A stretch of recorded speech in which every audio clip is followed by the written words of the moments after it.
him diverge a little bit too, you know.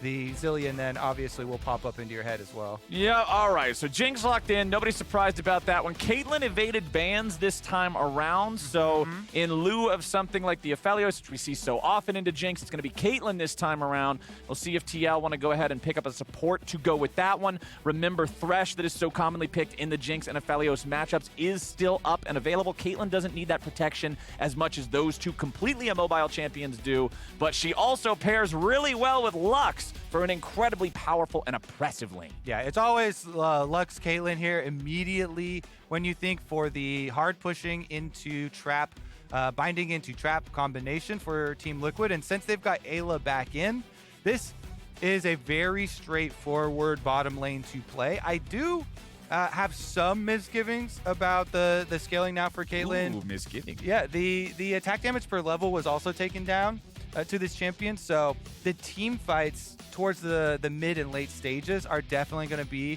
focused on Golden Guardians getting their reset for Jinx. Big surprise there. But No way. the early stage of Caitlyn has been untouched. You know, and Caitlyn Lux, the whole point of this early draft from Team Liquid is to have hard push on bottom side, get some plate money, you know, get your CS lead, poke them down under turret, and be able to play off of a very strong bottom side, despite Core JJ not being there. And they've already obviously had success with Eyla plus Hans combination. Yeah, Eyla has just proven to be an incredibly powerful resource for Team Liquid, an incredibly potent weapon for them to utilize.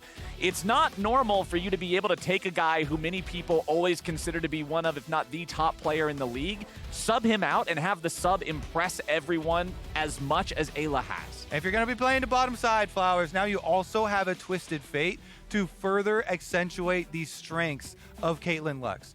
They are going to push on bottom side with impunity because if you gank them, they will kill you. They've got a Twisted Fate ultimate ready to come to bottom side to cover them. And you know what? A lot of times we have conversations about how, you know, the League of Legends season, it spans a lot of the year. You know, we've got spring into MSI, into summer, into Worlds, and players really only have a little bit of time off towards the end of the year. But the nice part about this is when you're up against Caitlyn Lux TF, you can have all the time off in the world because as soon as one of those CCs hits you, you're not playing, you're not doing anything, you're not moving. Gold card, binding, trap, all of it just makes sure that you're seeing nothing but a black and white screen, my friend. Exactly. Team Liquid definitely clear focus thus far, and top lane has yet to be touched, so we'll see if they want to split bans between top side and jungle. Thus far already banning out the Jarvan here. Pridestalker, though, has been obviously highlighted for Kiana and Zed play. These assassins, he plays them extremely well. And so I don't know about, you know, dropping jungle bans here for Team Liquid if they will actually hit the mark versus Pridestalker himself, since well, there's one targeted at him specifically. There we go. So at least they got one of them. The Zed is still available, and he has definitely shown a preference towards that assassination playstyle. It just means you need a little bit more structure for the Jinx in a different part of your composition. The Kiana, they're more scared of the Kiana because of the team-wide stun ultimate. Worth pointing out here, Golden Guardians did miss that ban on accident. This is not a display error in the draft. They simply only banned 4 champions this time around because of delay. That's just something that happens sometimes. So Jarvan and Kiana banned out by Team Liquid. Only Gangplank banned out by the Golden Guardians. Hecarim will be locked in for TL. So with these 3 powerful abilities to chain CC together to the range of the Caitlyn with TF and Lux's range as well, this will be the first one that's really that charge forward initiator frontline type of pick. I mean, I guess, yeah, it happens sometimes, but like that just seems so simple, such a small thing to be able to correct there, not getting the comms out for the be nice. not trying to be able to, you know, set up I mean, Nero looks great. He does look like a mob boss. You know, Mark was right. Dead on. He is intimidating.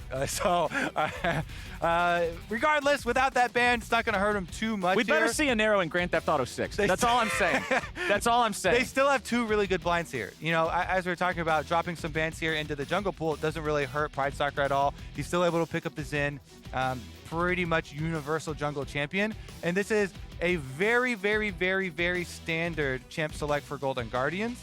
You know, rounding it out with the blind pick Gnar there for the team fighting for this team that is, you know, constructed around Jinx. So there's no real big surprises from the Golden Guardian side. It's more about, can Team Liquid take full advantage of this Twisted Fate pressure, trying to out-roam Ryze. Because AblazeOlive, if he can get the early push and roam on Ryze first, that would throw a big wrench into the Team Liquid plans here. And if they keep past 20 seconds, that means you can't trade anymore. So it is for sure going to be the Bwipo Viego top side. Yeah. They're not doing any kind of weird, laning Hecarim or anything here. So we get to see Bwipo back on Viego in the top lane. And I feel like this is a champion that, remember, Viego's numbers got hit really hard in terms of his abilities to sustain in lane over time, like really, really, really hard, from 150% down to 10%, I believe it was. Like, this champion was forced mostly completely out of lanes, but I love the fact that Bwipo's the type of player who's not afraid to throw it back. He's definitely not afraid of anything. Now, some top laner, I have to say though, top laners can get a lot of, even if you already have confidence, you will get even more confidence from having a Twisted Fate as your mid laner. Yeah. So it's always nice to have both side lanes be opportunities for the Twisted Fate to go to make plays off of. And a Viego plus Twisted Fate teleporting in on a mini Gnar would also spell death. So there are options to both sides of the map for Bjergsen to play to, either to Bwipo or to Hans. The same still is true for Golden Guardians, though. It's just a little bit more difficult for the Ryze to make up the small timing difference between Realm Warp doesn't quite get you the full distance that the Twisted Fate ultimate does. Right. And they're going to have to focus on trying to get control of the minion wave first. So we'll see if the junglers interact with mid lane first to unlock your mid laner and get your mid laner the pass to roam first. Well, let's see if Pridestalker gets caught out here. Immediately flashes away, seeing Bjergsen armed with the gold card already locked in. Means if that one found him, he would have been dead. So instantly getting the summoner spell. Nicely done for TL. And what I want to ask you here, Kobe, is pretty much everybody watching this is expecting Team Liquid to be the winner here, like just based on how good this team is. So early on, what do you want to see from the Golden Guardians? Because that's where they've showed us they can play. That's their strength. That's their forte in League of Legends. What does this early game need to look like specifically? So blowing your flash on the Xin Zhao, right. I would love to see something like a early gank towards bottom side, because if you can catch a Caitlyn Lux lane off of a timing where they are not expecting an early gank, and Xin, even though it's not the best, can level 2 gank. It's not a very common level 2 ganker, and you're going to have to give up the opportunities to, oh yeah, maybe Hecarim will be able to counter jungle me.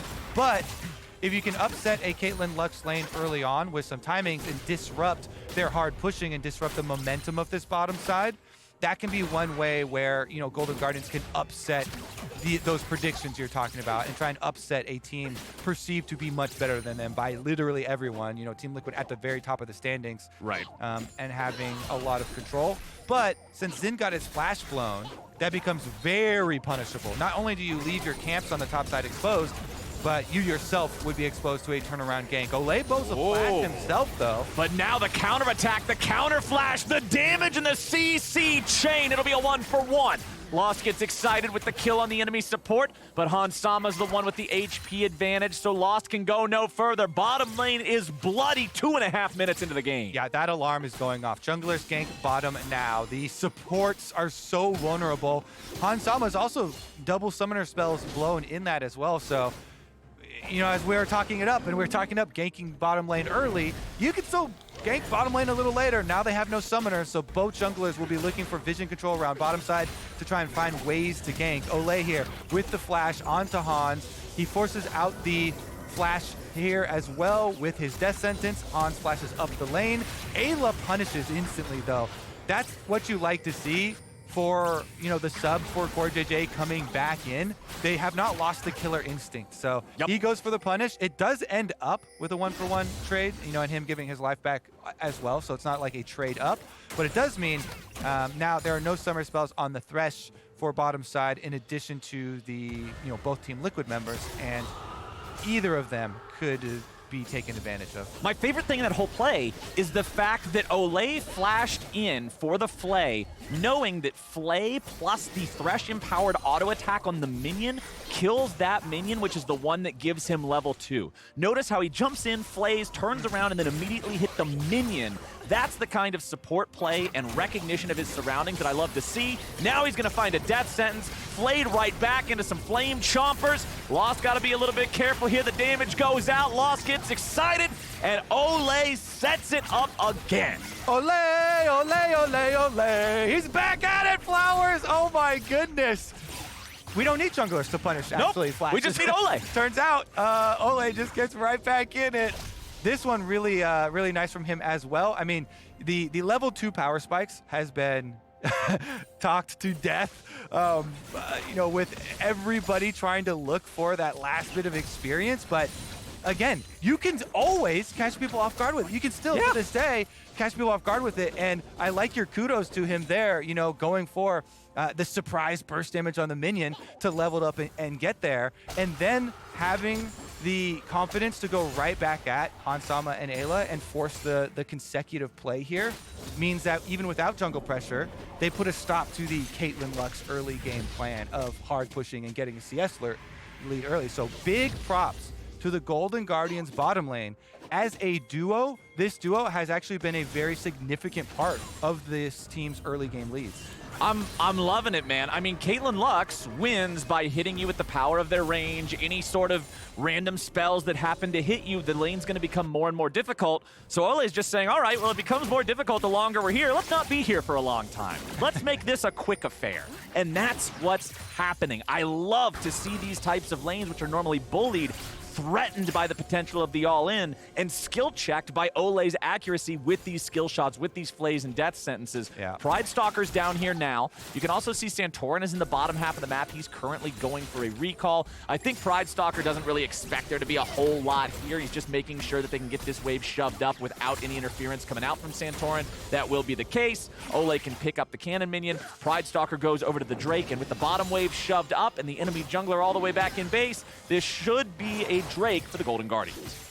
Bottom lane pushing, bottom lane 2 kills for you is going to do that. So it feels very good for Pridestalker here, considering his flash was blown early, and so he just went into default farming for Zhao. Yep.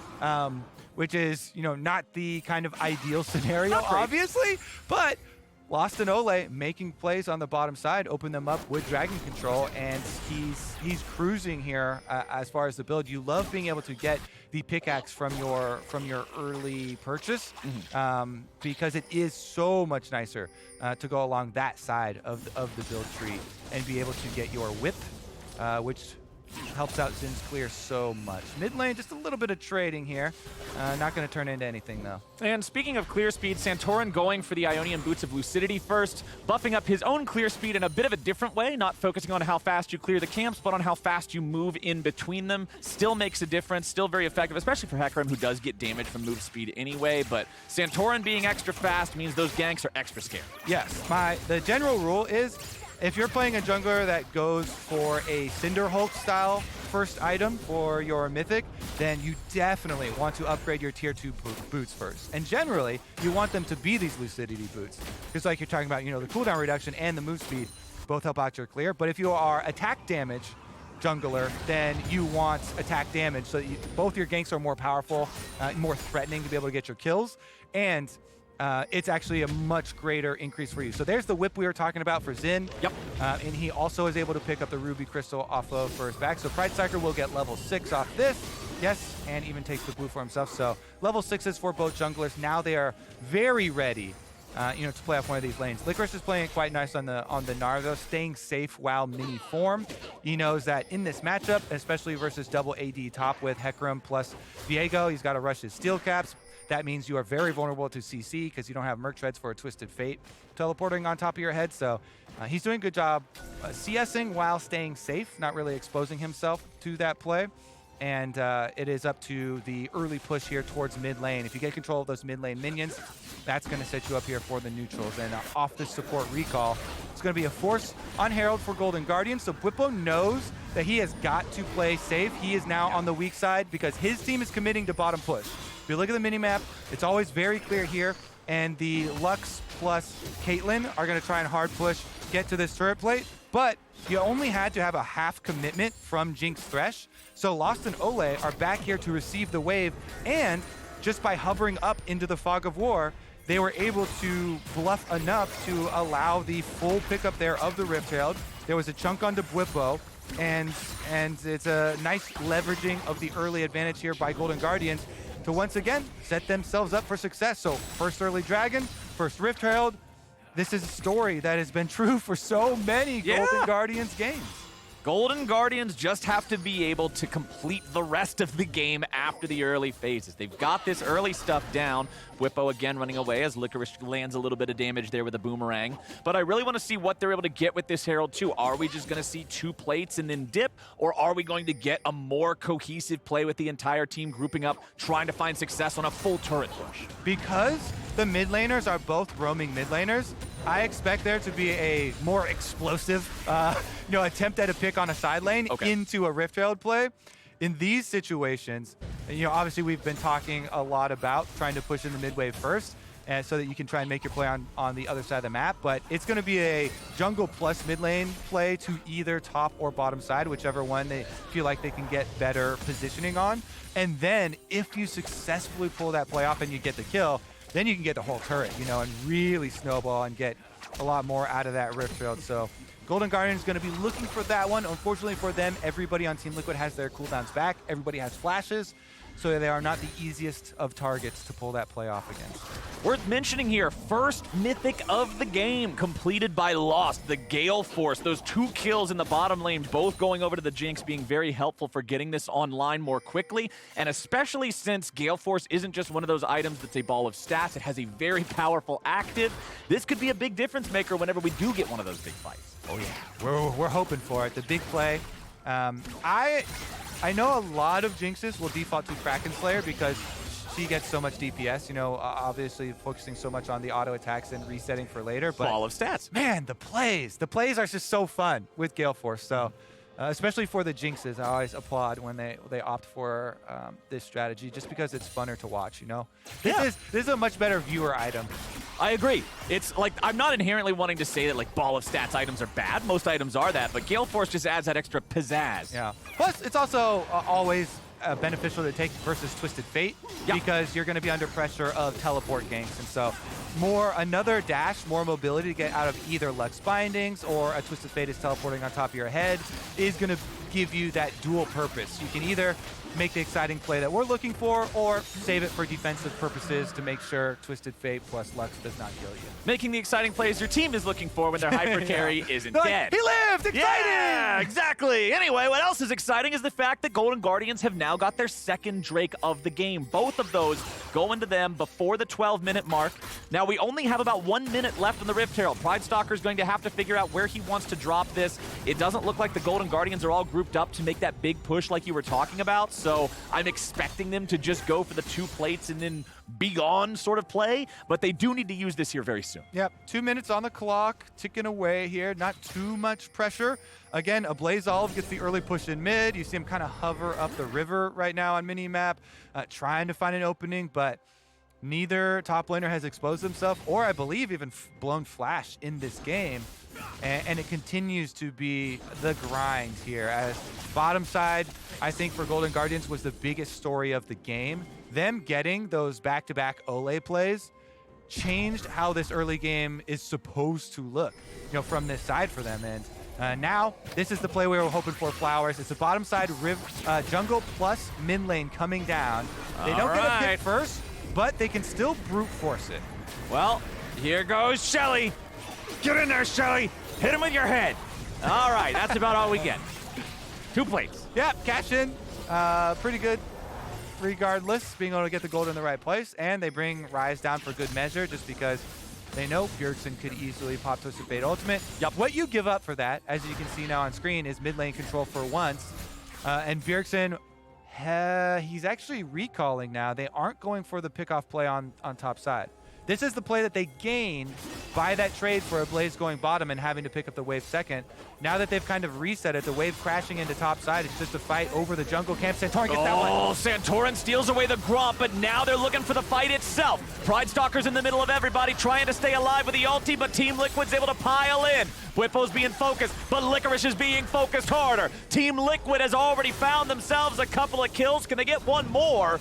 AblazeOlive stuck underneath the turret. Bwipo's taking the aggro, and he's in, he's out, it's all done. Team Liquid 3-0. They don't need to surprise teleport play. If you're just gonna stand there 3v3 and force the engage, Team Liquid really needed that Flowers, and that is a huge, huge outplay for them on top side of the map to get this gold back. That's 2 kills onto Bwipo. This Viego is another possible win condition for Team Liquid, since the bottom side early preference for Caitlyn Lux, pushing on lane, getting turret plates, getting gold lead for themselves, was routed by the Golden Guardians. They need a backup plan here, and this one is going to serve for it. So Pridestalker goes in, but Santorin has a really good ult into E backwards to bring him into Bwipo's range, and that range separating him from the rest of Golden Guardians allows Bwipo to get the kill, get the reset, and take over the 3v3 fight. I think as much props to Bwipo for being the carry top laner, and massive Viego possibility for carrying the game for them now. Santorin, really good heads up play to ult and then E back the Xin into a position where they can get him isolated from the rest of the 3v3 scenario and allow Team Liquid this opportunity. They do end up paying for it in the reset though, Flowers. Yeah, one thing that Rocket Flip the Switch replay really showed off to me is the fact that Team Liquid is just one of those squads you've always got to respect in these medium-sized skirmishes. 2v2s, 3v3s. Santorin coming down here to force a bit of a 2v1. Licorice with the flash away. Bwipo with the flash follow and the spectral maw. He's got to get away from the turret aggro now. Santorin's going to be stunned up, but Onslaught of Shadows will take Licorice down. Yeah, a little messy, but they do get it. Because it took so much time, it allows Golden Guardians to push in here towards mid lane with their Rift Herald. Santorin going to get chased out as well. It was Super Mega Death Rocket from Lost that sniped Bwipo and made Santorin stand alone against the Golden Guardians mid laner. So Golden Guardians actually get to mop both of them up. Nicely done. Yeah, I mean, the swing from Team Liquid on bottom side gets them 1 kill, but Golden Guardians' response is double the value. They get mid lane push with the Rift Herald in addition to the snipe you're talking about from Jinx getting 1 kill. Ablaze Realm Warp gets the other Flowers. Golden Guardians swing right back up into pole position here in this game. 2 dragons plus the 1.6k gold lead. I'm going to be honest with you for 1 second. I have no idea what pole position is. I know it's from racing. Yeah, it's a shout out to F1. So I haven't watched a lot of F1. We don't have that in NA. We have NASCAR. Yeah, but I watched a really good, the Netflix documentary does a really good job of storytelling. And I've, I really like the drivers in it. A lot of good stories there. So anyway, that's that little aside. Golden Guardians, big cross map plays. That was insane.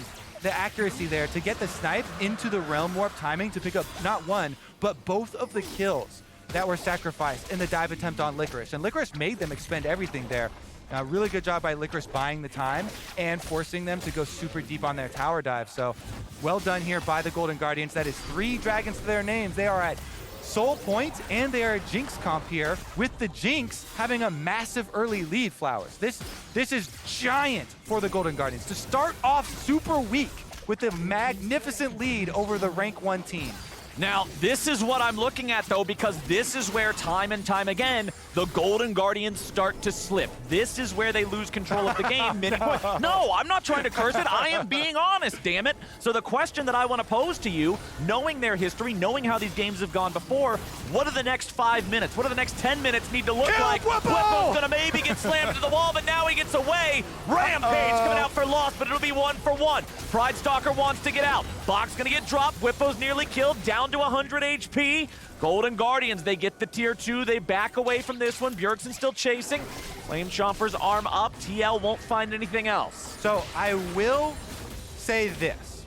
So a lot of times when you're looking at these comeback stats for Golden Guardians, for teams that are playing against them specifically, those teams are playing champions that have much better scaling, and so there is this extra pressure on the Golden Guardians. But as we said, this time around, Golden Guardians have a very standard Jinx composition, which is very good at moving these 5-on-5s forward in the game. And so the fact that they have Soul Point, plus they have the fed Jinx early here for Lost, off of some really good plays from Olleh thus far, and him getting that extra kill now up to 4, bodes so well. I am not as worried as I have been in the past for comebacks against the Golden Guardians, because this setup actually does very well with a Dragon lead. Even though the gold lead is not massive, they've got the ability to force Team Liquid to come to them, and this is not the early lead for Caitlyn that you're kind of expecting. This is not a fed Hansama. So he's even in farm. He's 2-1 versus 4-0 on the other side. Yeah, this is great. And you generally need and want your Caitlyn to be ahead, to be on the normal power curve for this champion, because you know, as you go further on into the game, Jinx, especially with the passive, does get to outperform the Caitlyn. Now, Caitlyn will have the ability to combine traps with CC, which is definitely set up on this team. Either the Lux or the Twisted Fate, even Bwipo with the Spectral Maw can be a possibility. And so the good Caitlyn players can still have really big effects later on by having good trap combinations to get the most out of their headshots and try and use their extra range. But it is a lot more difficult. Licorice, though, Gnar being attacked. He's getting collapsed on, but the rest of the Golden Guardians are here to try to respond. Pridestalker eating a lot of damage. He might just get bursted down, but the damage flies back over the wall. And they've got 1-for-1 so far. Bwipo's gonna die before he can reset again, but Lost has fallen, and that's all that matters.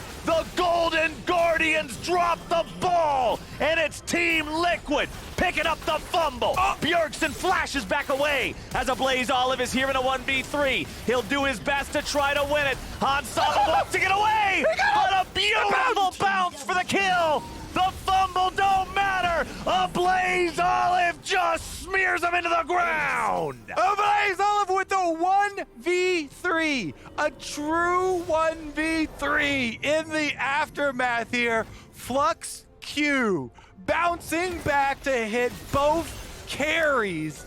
So good. Huge stuff from him. One of the North American rookies with the most promise from previous years. Definitely, Golden Guardians put a lot of faith in him, trying to build up on him. Here's a look, though, in the replay, how Team Liquid are trying to force these resets for Bwipo, and he almost gets another one here. You see after that kill, he's very close to the soul, couldn't quite click it, but in the chase here, you think, oh my god, it's 1v3, and Bjergsen has stopwatch, he saves himself, so Team Liquid are probably gonna get this too, but the Flux bounce there. He gets the flash out of Bjergsen early, then he does miss that Q after flashing, but it doesn't matter. Flux into the Q, then on Bjergsen. So actually, it was the flash out of the way. Hans flashed out of the way of that Q, and it ends up going through him into Bjergsen to still chain to him. He got both flashes out of those carries, and in the end, the second flash from the carry still bounces the Flux over to kill him. Welcome to the AblazeOlive Garden. When you're here, he takes out the whole family. Let's go, man. That's the kind of play I like to see. That's the kind of play that can change a game. That's the kind of play that keeps Golden Guardians in the lead here as the Drake is about to spawn for the Soul. They have control. They have priority. They have AblazeOlive now getting pulled to safety as Santorin jumps in and the targeting is over onto the Ryze. AblazeOlive gets himself out. Bwipo goes in. He tries to get the reset, but again, the kill is on Lost. Golden Guardians are 3v4. AblazeOlive at 1/3 HP. Bwipo's been killed away. The Drake is still going to be their target here. Pridestalker's alive, but he has no smite just yet. Golden Guardians ready to fight for this soul, but can they even do it? They will be forced away. Team Liquid. Oh, but Pridestalker, he's got the flash. Does he want to try to go in and YOLO this? He's thinking about it, man. Doesn't look like we're going to get it. Oh, maybe? Nope. Yeah, if you leash the dragon like that, he can't get the W in, so maybe if you W and you actually hit it, you can go for the charge and try and get out and flash over the wall afterwards, but Team Liquid are able to at least pick up that dragon to avoid the soul, but Golden Guardians still have the Baron buff here, so much potential to push. Yeah, and the guy, that guy on your screen there, you know, AblazeOlive was the focus, but again, it's the tank Ryze build there with the Fimbulwinter. Providing so much shielding for him throughout the duration of this fight and creating a lot of space for the rest of the team. I mean, I love it when you start to see him shine once again, because there was so much hype around him previously during his rookie year, coming in as a North American mid laner. Those are so rare. Yeah. And so people were really excited, hoping that he could continue hype during the rest of his years for LCS, and he definitely is. Looking to bring it here with the 4-1 split push in this game for Golden Guardians versus Team Liquid. 2,000 gold lead. They still have the possibility 4 minutes down the line to pick up that Mountain Soul, and they're going to try and make use of this Baron to continue with their 4-1 split push, get as much gold as they possibly can out of it. Golden Guardians with about 3,000 gold ahead of their opponents. Team Liquid are back defending their inhibitor line. It doesn't look like they're going to have the risk of losing any of those inhib turrets here. The Baron only has 5 seconds remaining on it. Golden Guardians easily able to back out from this one. Team Liquid can't force a fight or anything, but Team Liquid will maintain the integrity of the base, and that's what's important. You get through that first Baron, you still have that entire inhibitor line in there. That's pretty solid. Bwipo's back to farming here in bottom lane. Black Cleaver completed over there for Pridestalker now. This item has really rose up into the meta of itemization for bruisers a lot of the time when you want to go for the offensive option. Just the ability to stack the armor penetration that your team benefits from, as well as the movement speed, can really help you stick to those targets. Yeah, being able to shred frontline armor, resistances is very valuable for Xin, because a lot of times for Xin, you'll pop your ultimate, so their frontline, assuming they're out of range there, given it being a, like Caitlyn, Lux, Twisted Fate, they will not be able to add much damage to you. So if you're shredding frontline of the opponents, then your team can actually, win front to backs like that. The problem is when there are melee carries in the game, and Bwipo is definitely a big threat for taking him down, but yeah, a lot of junglers especially, and bruisers in general, have been struggling after the nerfs to, or the changes in stats to all of the bruiser items, where they removed a lot of the base health and moved a lot of the stat value into damage. So it's either stuff like Black Cleaver or Death Dance if you're a little bit more ahead and looking for the carry potential. But look at this macro here with the bottom side push for Team Liquid.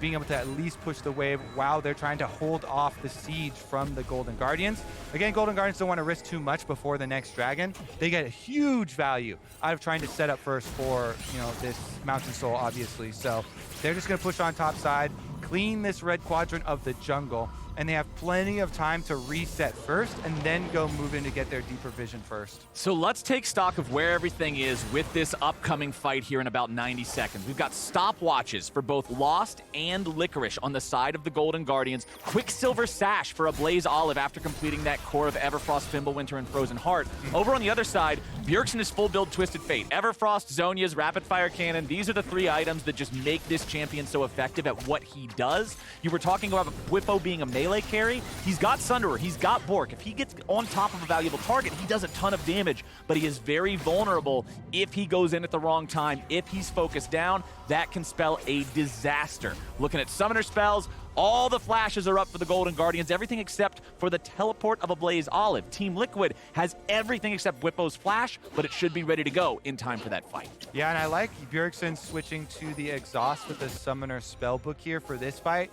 Can have a really big impact, especially for the Xin that we've been talking about, who is now building what I presume to be a Death Dance with that Warhammer that he's got in inventory. So definitely always very, very nice to have an extra exhaust to shut down some of those melee threats and setting up. And we'll see, 30 seconds on this dragon. Bottom side currently being pushed for Team Liquid, but Golden Guardians make a strong choice here in trying to push out mid control first before being able to get into the river. Is generally easier to play off of mid-wave control to rotate for the dragon than it is bottom lane control. And they actually hook in Santorin, but he holds on to his ultimate cooldown, does not panic, does cost him a significant chunk of life, and there's no jungle camps for him to heal off though, so that will be a bit painful.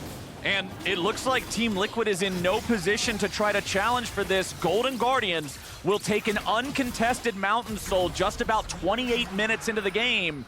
Kobe, this is looking pretty solid. This has not been a bad mid-game for the Golden Guardians. Certainly looks like they are marching towards an engage.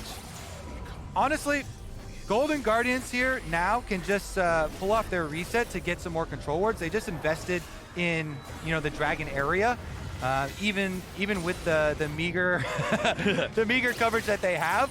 Team Liquid are already sweating. They go for the pick on Ablaze, though, and he Oh, he flashed away, popped the QSS now too. Golden Guardians scramble to keep their mid laner alive, and he's got a little bit of extra shielding to do just that. Jinx is ready to go to Reset City, and it ain't looking pretty for Team Liquid. They are ripped in half, and a quadra kill for loss. Oh, only one getting stolen by Licorice there. That is going to be a Golden Guardians dub. Flowers, Mountain Soul on them already. They get the ace. They don't have to go for the engage because Team Liquid come for them. Woo, Golden Guardians starting out super weak with a banger upset. Golden Guardians have shown us time and time again how good their early game is, but they kept messing up the mid game. Not today, not against TL. Golden Guardians get the win. And they are now on a 2-game win streak of us casting them. So hey. we have been witness to the Golden Guardians closing out games. Golden Guardians are doing it, man. This team has such a scary early game, and we're watching them get better and better at transitioning that into actual wins, making sure they're not giving away the games with those silly mistakes in the mid game. The outplay from AblazeOlive in the damn 1v3. When this dude goes backstage, they better ask him, what would you like to eat, sir? What would you like to drink, sir? Allow us to get you 2 of them. That saved the game. To me, that made it so they were still in a good spot. They were still able to keep going. That was a hero move, man. AblazeOlive, AblazeOlive, AblazeOlive. Say the name, you're gonna hear more of it. Yeah, oh my gosh, that feels so bad for Bjergsen and Hansama too. Them both flashing away, trying to get away from this Ryze, and in the end, the flux bouncing between them anyway. You love to see it in solo queue games. It's always funny, you know, when most often a blitzcrank is charging you down, right? Yeah. Charging down multiple people, throws at the hook, and your friend in front of you flashes out of the way without saying anything, and you get grabbed. This is just that times 2 because it still bounces to you, and even though you flash, not only does your teammate die, but you still die as well. That was hilarious. Well done by Ablaze, but all of the Golden Guardians here. Definitely a well-deserved win. And this one was versus top-rated Team Liquid, formerly #1 in the LCS, now dropping down, and FlyQuest take that honor. But such a meaningful win here to start off super weak for this team that is cruising past 50% now, moving up the standings, and trying to really leave that mark and head towards playoffs. And I just got to praise Olleh one more time for that early play in the bottom lane as well that got lost ahead. Just awesome showing from the Golden Guardians all around. They defeat our LCS